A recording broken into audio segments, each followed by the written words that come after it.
based could be a vulnerability. Human at the weakest point. Human at the weakest point. So if you don't pay attention, I've had the opportunity of doing cybersecurity awareness for telecommunication organization, and I was able to pull up related social engineering tactics that relate to their role as those in telecom company, and they were amazed. They don't know that these things are out there, and I opened their eyes on how they can come in. They can come in as by phishing.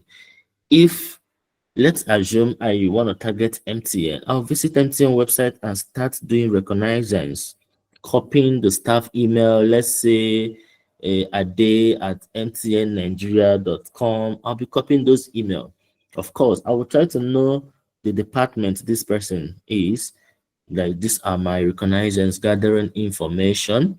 Then I want to create an email that the person might cannot resist.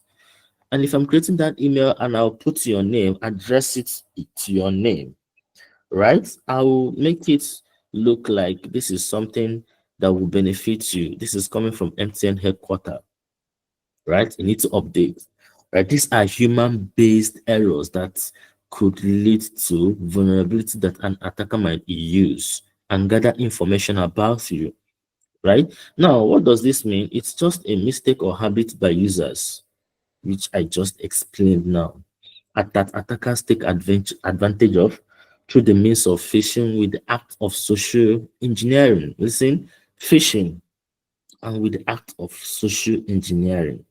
And we, in our doing cyber hygiene, we talked about weak password.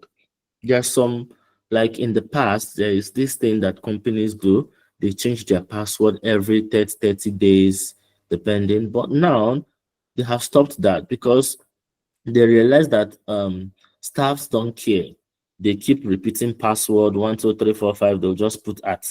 These are common password that just by brute. Imagine admin accounts. Imagine the account that is in charge of making salary payments to a company used a weak password. And I am an attacker and I compromise that account.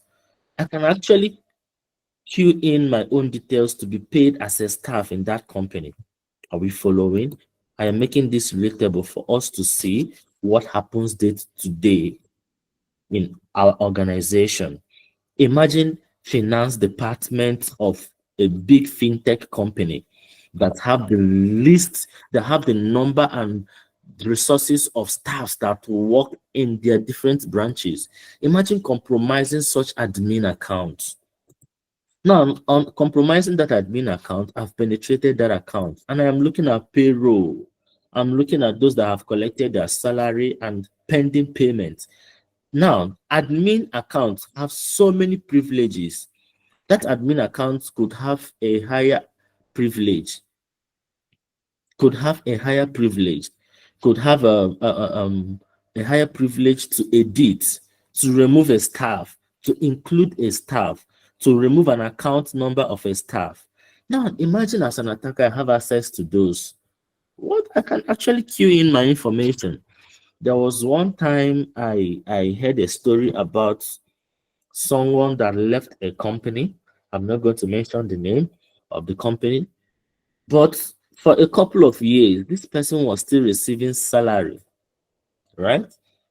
Just like there are companies that have branches in the whole 36 states and in Africa, in Europe, in Canada, right? Imagine compromising such accounts, right?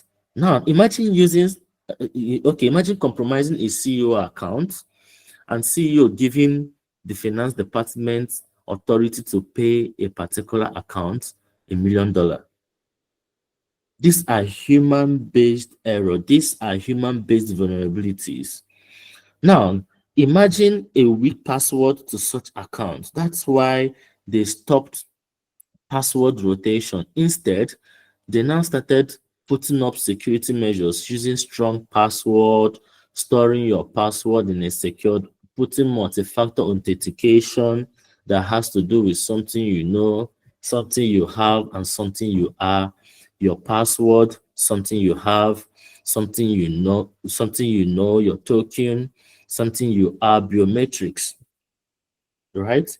So I'm bringing these things down so that you can make it relatable about how human-based vulnerability could take down a company, right?